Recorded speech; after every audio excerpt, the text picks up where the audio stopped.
resolution to continue on with the housing rehab stuff.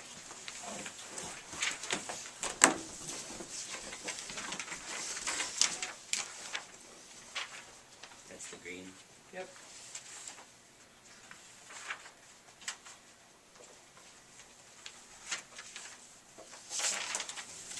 All that 8F. We're gonna put it in consent agenda. Oh, you probably need to 8F? take some time to look at it, yeah. Okay. Check on that next time, next meeting. We'll leave that 8F. Is 10C, is that normally that meeting's on a Wednesday? Is that a typo, or? I didn't look to see what date, but Oh, yeah, because of the Monday holiday and the planning commission on Tuesday, this okay, it's it's gonna be on a Wednesday? Yep. Okay.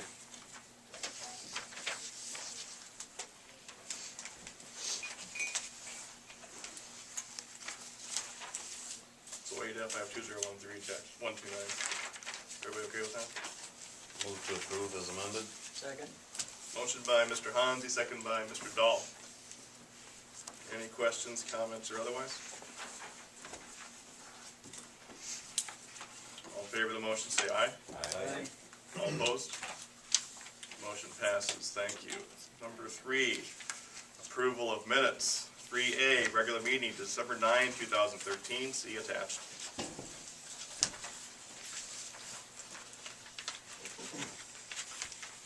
Back on page number 5, right in the middle of the page, where it says 1/20/14, showing bids will be open 1/20/14, should be 1/8.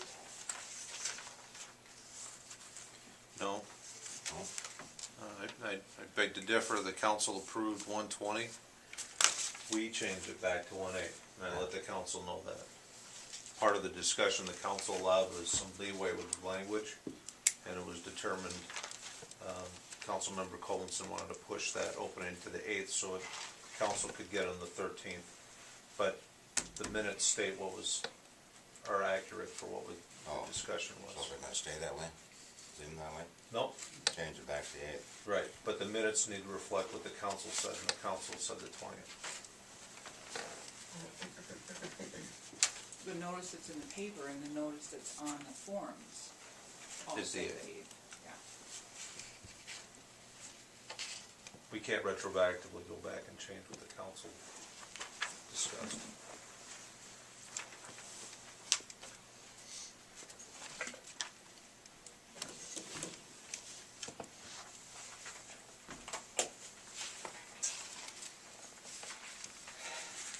I'll move to approve.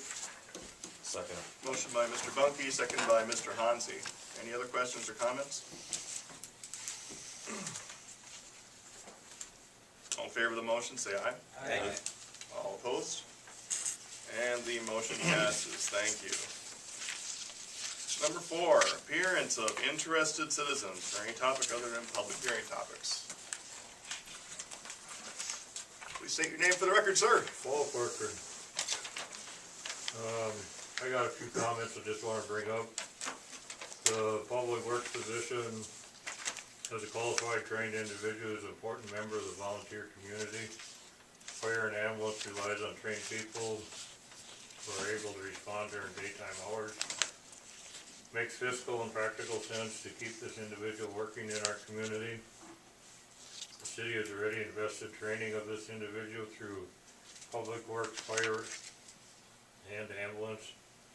And how long can the city expect a trained, talented individual to work at a job that does not provide for his family?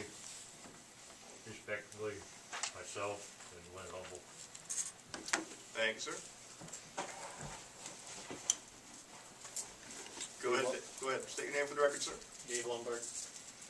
I would speak on behalf of the City of Rushford employees and members of the local 1944. As requested, City Council has been provided with a considerable amount of supporting documentation regarding the hours of operation and scope of duties for the public works employees. The city should be staffing the department to have adequate coverage to prepare for transition prepare for growth for the community.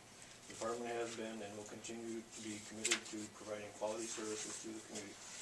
Clerk Courier has been a part of the Public Works Department for the past 20 months. It is hoped that the City Council will treat employees fairly and with respect. Courier deserves to have a certain level of job security and be advanced to full-time status, having proven himself to be a valued employee.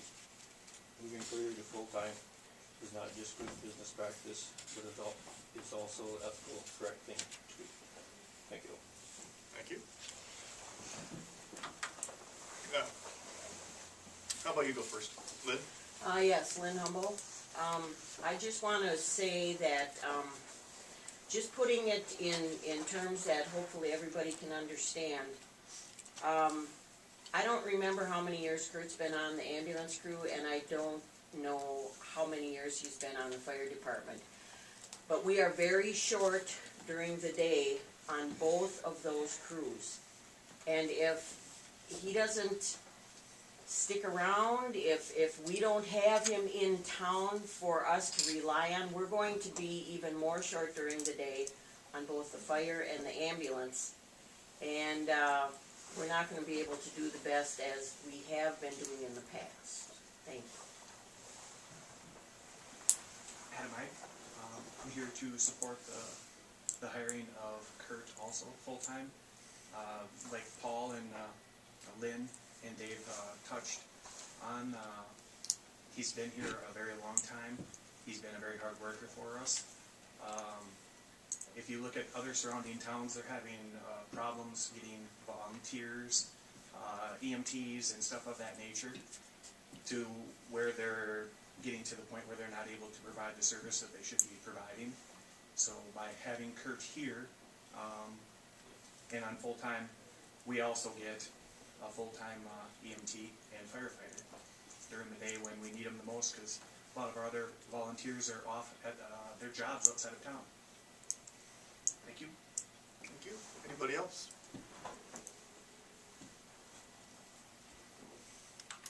Anybody else public comment? Last call for public comments. All right. With that, we'll move on to number 5. Notices, communications, and announcements. 5A, a letter from Minnesota Pollution Control Agency commending the filing of the Biosolids Annual Report, NPDES, SDS, on the Biosolids Program for 2013 for the city of Rushford.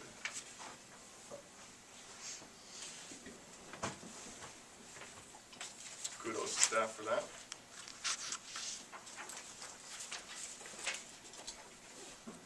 See, number 6, the consent agenda.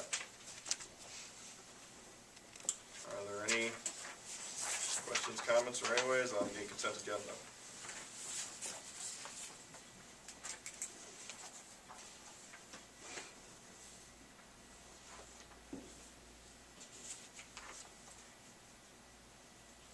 Have to have a motion to set this at 5:30. Just approve the consent agenda. Move to approve. I'll second. Motion by Mr. Dahl, second by Mr. Bunky. Any questions or comments or otherwise? All in favor of the motion, say aye. Aye. All opposed? And the motion passes. Thank you.